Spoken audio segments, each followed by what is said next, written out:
C'est parti. Voilà, bienvenue dimanche 28 février, tendance des marchés. Tout à l'heure, je montrais juste les emails pour la première semaine de mars. Nous avons des earnings pour ANF, Chico's, Urban et American Eagle. Et j'étais sur le Dow Jones pour montrer deux journées rouges ici, jeudi, vendredi, et des bougies assez importantes dans leur taille. Et on voit que le Dow Jones nous fait ces belles bougies régulièrement depuis ces 3 derniers mois. Donc, on a deux journées à la baisse ici. Juste mettre pour... On est la première semaine des mois d'option mars. On va comparer ça avec le SP500. Et puis le SP500 a également deux bougies à la descente ici. Puis on va juste regarder le CompuX. Alors lui, un tout petit peu différent. On a déjà la descente en début de semaine. Et puis ensuite, une correction mardi, mercredi, puis ensuite jeudi, vendredi. Et vendredi, on a une toupie. Alors, MACD au plus profond ici, un recouvrement possible ici. Donc, les marchés restent malgré tout dans un upward bullish trend. Et puis, on va prendre celle qui nous intéresse le plus. On va juste regarder AEO ici. Donc, le 3 mars, les earnings, on voit qu'AEO continue une progression phénoménale, fortement vers le nord, bien en dessus du mois de février. Et puis, si je me mets sur 5 ans, il est en train d'atteindre un point, je vais enlever toutes les notes là, voilà, un point culminant ici. Donc, ça va être intéressant de voir comment ce qui va se comporter ces prochaines 3 ou 4 semaines, avec les moyennes mobiles 10 et 20 sur le long terme qui se croisent depuis 3 mois maintenant. Je vais aller directement sur ANF. ANF, sur le très long terme également, il atteint, si on regarde sur 5 ans, quatrième fois maintenant qu'il atteint passer les 27 dollars. Et puis sur un an, on voit des roulements vraiment, vraiment réguliers à la hausse ici. Et puis bien posé sur la moyenne mobile de 10. Et il tient bien. Et il n'y a pas de signe de résistance pour l'instant, même sur 3 mois. Stochastics en dessus, bien sûr, mais il est en dessus de la moyenne mobile de 10. Je vais directement sur... Je vais quand même prendre Boston Scientific. Alors, effectivement, on voit sur 3 mois ici des vaguelettes vraiment significatives et très, très régulières. Quand je dis vaguelettes, c'est qu'on voit qu'il les fait d'une manière absolument régulière, constante. Et puis, on a les 5 moyennes mobiles qui passent dessous depuis le début février ici. Et sur un an, PSX est plutôt latéral si on prend... Je vais arriver ici. On prend un axe aux alentours de 36. Je le mets comme ça exprès. Donc, on voit qu'effectivement, il peut aller taper à 41,5 et puis travailler en bas à 34. Donc, Boston Scientific reste bullish et on voit qu'il avait tapé le point le plus haut ici 2 mois de suite. Durant 2019, c'était décembre et puis ensuite janvier 2020. Et puis maintenant, on a ce premier grand roulement ici, puis le deuxième roulement qui se dessine, à voir si c'est un roulement latéral ou c'est la suite de la baisse ici, puisqu'on a les deux moyennes mobiles qui se croisent bearish depuis le mois de octobre 20. Alors, sur 6 mois, il reste très, très bullish. S'il veut bien me donner 6 mois, voilà. Ensuite, je vais passer à Chico's. Chico's, le 2 mars, il y aura les earnings. Et on voit la moyenne mobile de 500 qui arrive par le haut. Donc, ça fait un long moment qu'on ne l'aura pas vue, celle-ci. Si on se met sur un an, on a la moyenne mobile de 200 qui pointe à l'horizon ici. Donc, voilà, Chico's quitte les... Donc, on avait dit les 1,25, quitte les 1,75, quitte les deux et maintenant joue avec les 3. Donc, on voit qu'il va passer entre 2,30, 2,30 et presque 3. Donc, ça, c'est très bon pour Chico's. On va le laisser continuer comme ça. On ne va pas lui courir après. Je vais passer à CVS où on a 3 très bons roulements bullish. Et puis, les deux moyennes mobiles 10 et 20 passent bearish maintenant sur le court terme. Et puis, ce serait normal si l'action à Baliès 68,11. C'est normal s'il veut se reposer de nouveau ici et puis faire du latéral entre 68,72. C'est possible. CVS, on ne va pas le mettre de côté puisque ça reste un très bon blue chip. J'aimerais bien avoir les 5 ans. Voilà, puis l'autre bonne raison, c'est qu'effectivement, il nous a marqué à 58 à 3-4 reprises ici. 1, 2, 3, 4. Et là maintenant, il est reparti pour le côté des plutôt les 80 $. Alors, je vais prendre le GE, bien sûr. GE nous intéresse puisqu'on le travaille depuis l'année passée ou l'année d'avant même. On l'avait bien repéré. Il sort de leur misère de gestion. Et puis, effectivement, maintenant, si on place les bougies à ce niveau-là, à 8,33, on voit 2019, 2020. Et puis maintenant, 2021, il est en dessus de 8,33 et les deux moyennes mobiles se croisent ce mois.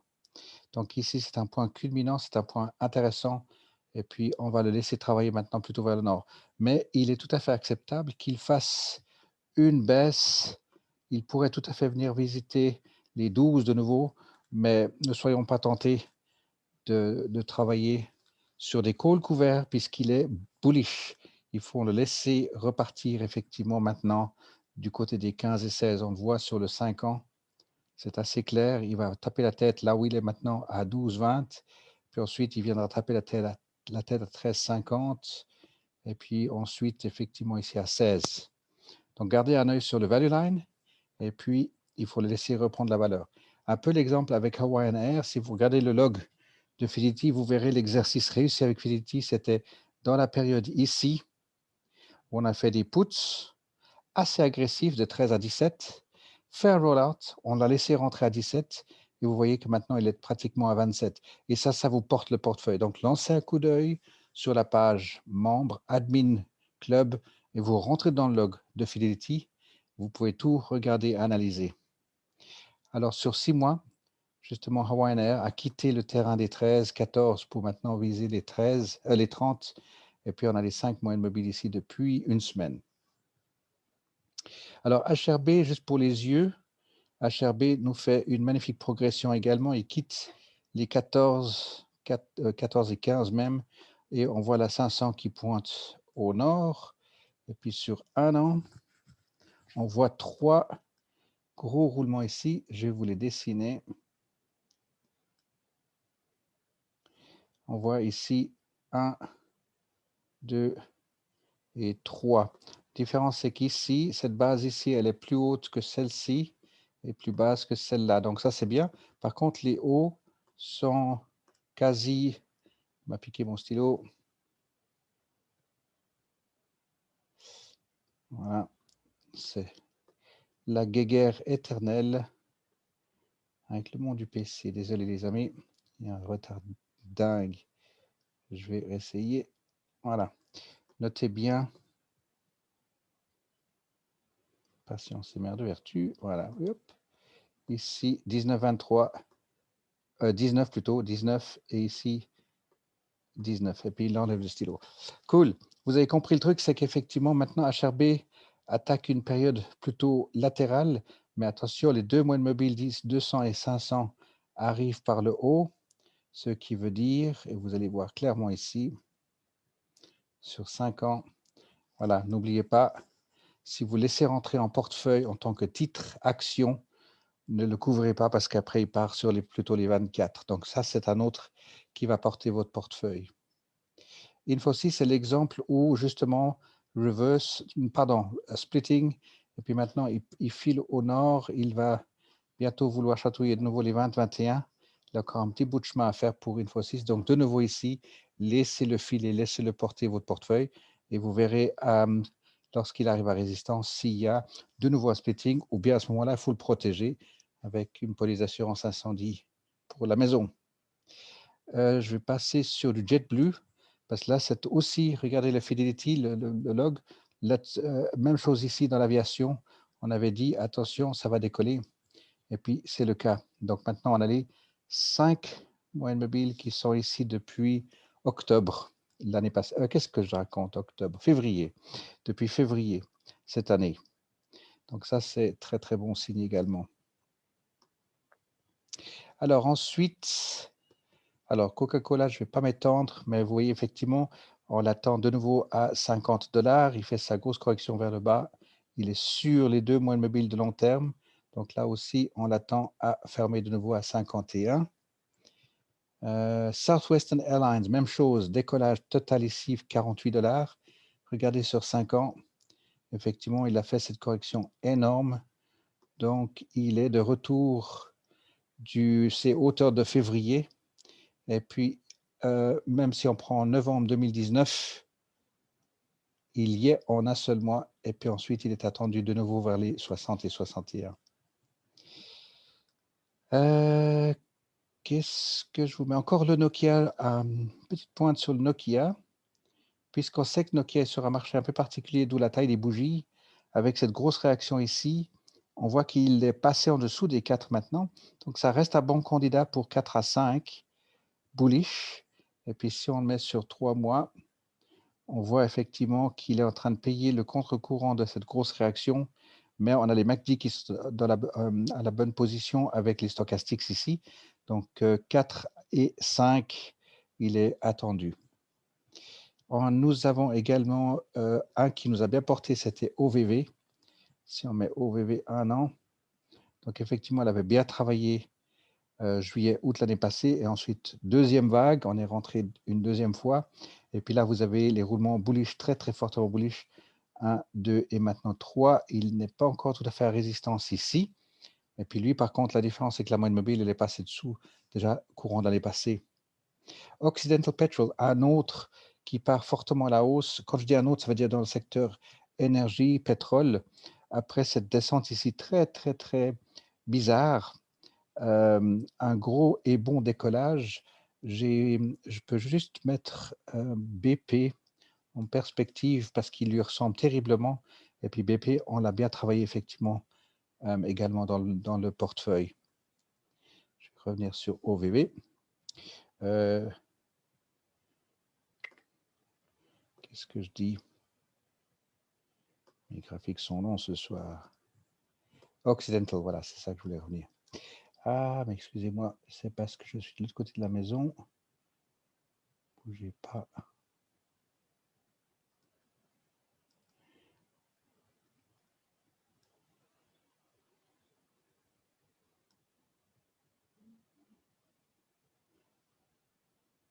Est-ce que vous êtes toujours avec moi? J'ai coupé le...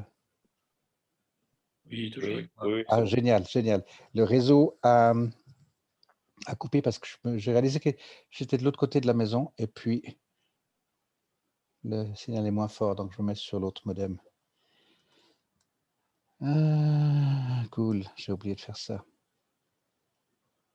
Et vous voyez, il y a tout qui suit sauf les graphiques, c'est dommage. Alors, on était sur donc Occidental Petrol, donc une belle correction vers le nord ici. On a les 3 moyennes mobiles qui partent bullish là depuis décembre, fin novembre même. Et puis on a la 500 qui arrive par le haut ici. Donc février est aux alentours de 34 et la moyenne mobile arrive dans les 34 maintenant. Alors regardons sur un an, il est sur 5 ans. Voilà, ne soyons pas timides parce qu'on a ce premier roulement ici à plat et le deuxième roulement, vous voyez qu'il n'a pas tourné. Il n'a pas tourné à 19 ou même 20, il est parti plus haut. Donc, il faut se méfier, il va vouloir filer vers le nord, 34, 38. Je prends un peu les escaliers comme ça. Ici, effectivement, plutôt 40. Et puis, regardez bien votre Guru Guide. Périgo, un autre super intéressant puisque sur le long terme, depuis 2019, 2020 et maintenant, il est effectivement sur un point bas, 42 et des poussières. Enfin, il est à 40,36 au vendredi. Et puis, vous voyez qu'il nous a fait ce gros roulement ici. Deuxième roulement timide, il file encore vers le sud, il passe en dessous des 43. Donc, celui-ci, Périgo, donc pharmaceutique, drugs. On va regarder un œil dessus. Il me semble qu'on est en position, je n'ai pas tout ça en mémoire, mais regardez de nouveau dans les différents logs. Et les 2 moyennes mobiles qui passent dessus comme un téléphérique ici pour l'instant. Donc, il y a encore un bel avenir pour celui-ci. Starbucks, celui-ci, au niveau du café, il est bien en dessus de février, à peu près ici de 85. Et là, il a dépassé les 100 et il tient bien. On voit cette espèce de je ne sais pas s'il faut dire un gros roulement ici, puis ça c'est un deuxième, ou ça c'est le premier, puis ensuite il voudra aller jusqu'à 115. Donc Starbucks, il est fortement parti et il domine il est plus haut que son août, septembre, octobre de 2019. Alors, je vais juste par curiosité. Ah oui, multiple splitting. OK, donc intéressant. Méfiez-vous si vous en avez en stock, des bonnes, un peu comme Infosys, il peut y avoir des bonnes informations très prochainement. Alors, on va traverser typiquement ce qu'on utilise en spreads ici, et vous comprendrez pourquoi, parce que là, vous avez sur une vision de 5 ans un super bottom out ici, donc c'est très très clair à lire. Et puis SFL, Shipping Finance, financement maritime, on l'attend ici à 8,40 et ensuite à 9. Alors sur le court terme, je vais laisser entrer Louis qui a dû se faire éjecter, pardon. Et puis sur un an, on voit ici effectivement où il nous a fait cette grande correction ici, mars-avril, un énorme roulement très glissante, pente glissante. Par contre, il nous a marqué à 3 reprises ici en novembre, décembre, janvier et puis février à 6,50. J'espère que tu es bien revenu, Louis. Et puis on a les 3 moyennes mobiles ici, croisement à la hausse, et puis les téléphériques par le haut ici. Un peu comme Starbucks, je vais vous montrer Chou et SKX. Même chose, ils sont en dessus du point de février, donc à 37. SKX, la même chose, en dessus du mois de février et en dessus des 5 moyennes mobiles. Donc si je reviens sur Chou 5 ans, Stephen Madden, il est en dessus de son prix de splitting également et il a encore de la place pour arriver à 41,42. La même chose pour Sketches, il nous a fait des roulements haussiers parce que vous voyez le point ici, 33, j'arrondis un petit peu, 40 et 43 ici, c'est en janvier de 2020. Donc effectivement, imaginez la suite ici à 40, 41, 42, voire 43 pour SKX. Southwestern, juste pour le clin d'œil ici, retour dans le pétrole. On a un excellent bottom out ici, donc de nouveau, maintenant il est parti pour aller chatouiller les 5. Je vais être un tout petit peu plus serré sur mes données ici. Voilà, 5, ensuite 6, 6,30. Donc de nouveau, pour ceux qui le tiennent, ne mettez pas trop le nez dessus, laissez-le filer vers le nord. Ne soyez pas tentés, je recommence, ne soyez pas tentés de le couvrir puisqu'il est plutôt bullish. Tech aussi nous a fait un excellent rendement courant l'année passée. Et puis là, il file très, très sérieusement au nord. Et on a les 5 moyennes mobiles dessous depuis le mois de décembre.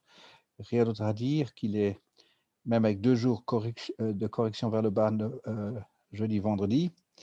UAA, même chose. Les 5 moyennes mobiles passent dessous.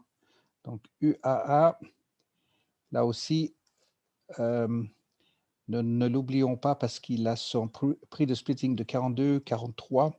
Il nous a fait ce premier grand roulement et il est en train d'arriver en haut, plus ou moins de nouveau à 23, 24. Et l'occasion de pouvoir rentrer à nouveau avec lui. Je crois que c'est Up Club qu'on fait une jolie opération avec Urban pendant 3 ans, je crois. Alors, qu'est-ce qu'on a encore ici? Ah oui, je voulais vous montrer Wendy's. Wendy's, puisqu'il y a il me semble qu'il y a aussi les earnings prochainement.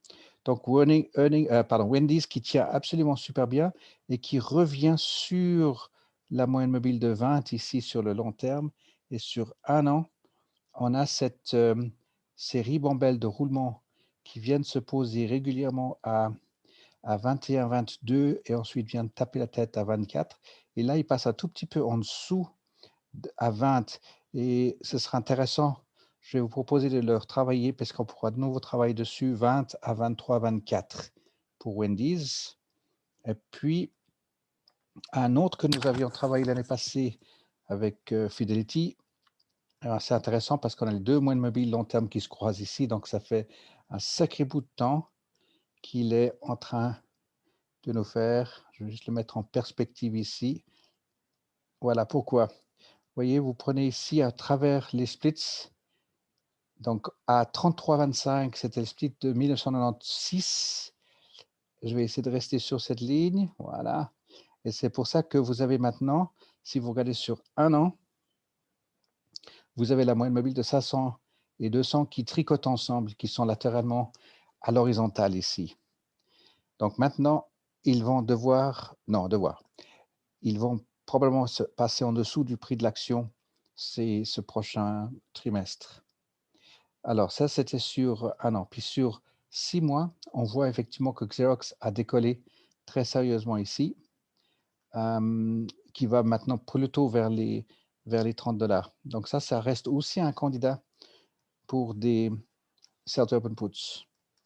Alors voilà, j'ai fait, pour faire contraire à la semaine passée où je suis passé sur énormément de titres, j'ai préféré toucher plus ou moins celles qu'on a en portefeuille. Et puis je me suis dit, je vais plutôt m'axer sur ceux qui sont présents et puis que ce soit un peu plus interactif avec vous. S'il y a quelque chose que vous voulez voir maintenant. Ouais, du coup, j'aurais bien voulu voir BlackBerry aussi. Absolument. Et puis, il y avait, ouais, donc BlackBerry. Mhm. Alors, on va commencer sur le super long terme. Donc, long terme, on voit avec la grosse réaction qu'il y a eu ici sur 3 mois de suite, il tient vraiment bien. Si on prend la pointe ici à 12,50, il tient vraiment bien et les 2 moyennes mobiles 10 et 20 sont bullish sur le long terme et la moyenne mobile de 100 qui arrive par le haut ici. Donc ça, c'est une première chose sur 5 ans. Je vais juste le mettre comme ceci, puis je vais faire exprès de tirer encore extrême. Donc si on prend ici tous les époques des splittings qui étaient à $60. Alors, il y a des splittings 2 pour 1 et 3 pour 1. Donc, effectivement, il faut chaque fois dédoubler le prix ici en 2004, 2005, et puis descendre le prix par 3 ici en 2007, 2008. Et puis maintenant, nous qui le suivons depuis un sacré bout de temps ici aux alentours de 8, $9. C'est pour ça que c'est intéressant de bien garder un œil dessus et ne surtout pas l'oublier. Donc, ça veut dire que je prends de nouveau, regardez tous les logs des clubs où on est encore bien en position dessus avec des prix moyens excellents. Je vais juste l'agrandir un tout petit peu ici, avec des prix moyens qui sont littéralement amortis. On a littéralement amorti BlackBerry. Maintenant, on peut être très proactif avec lui dans le sens je vous propose effectivement de travailler 10-13 en bullish avec BlackBerry. Maintenant, si on le prend sur du 3 mois, on le voit bien, il y a les 2 moyennes mobiles 10 et 20 qui se croisent ici, bearish. Et puis, suivez-le bien parce qu'il y a le MACD qui se raccourcit ici. Puis vous voyez le money flow qui littéralement 5 jours, qui passe de 70 à 30.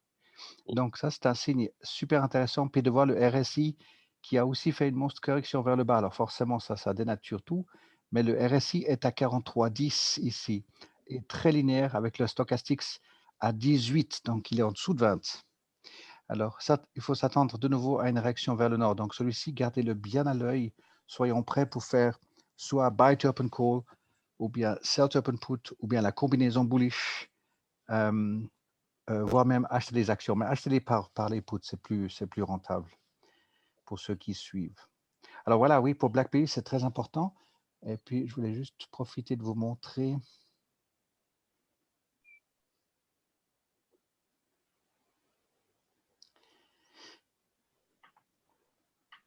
Voilà, vous voyez tout ce qui a accès à la page ici. Donc là, tu disais qu'éventuellement pour BlackBerry, faire un bull put spreads ou même pas? Alors, bull put ou un bull call, vous pouvez faire les deux. Et puis, voilà, ici, par exemple, BlackBerry, vous voyez le prix moyen chez UpClub, il est de 1,22. Donc, il est pratiquement amorti. Ils ont 3100 en portefeuille. C'est là où ça devient puissant. Le levier maintenant devient puissant. Et puis, Power, ils ont 2400 et leur prix moyen est à 4,32. Ici, pour Smart, ils sont à 1,54. Ils ont 1100 actions. Et puis, même chose pour Fidelity, 3000 actions avec le prix moyen de 5,05. Donc voilà, ça c'est un exercice bien réussi avec BlackBerry ici. Alors oui, comme tu dis, Jacques, stratégie bullish. Donc pour ceux qui ont encore des actions en portefeuille, ne les couvrez pas. Ne mettez pas des calls couverts, je veux dire, parce que c'est bullish. Alors voilà. Il y en avait une autre que tu voulais voir? Ouais, en fait, il y avait Seva.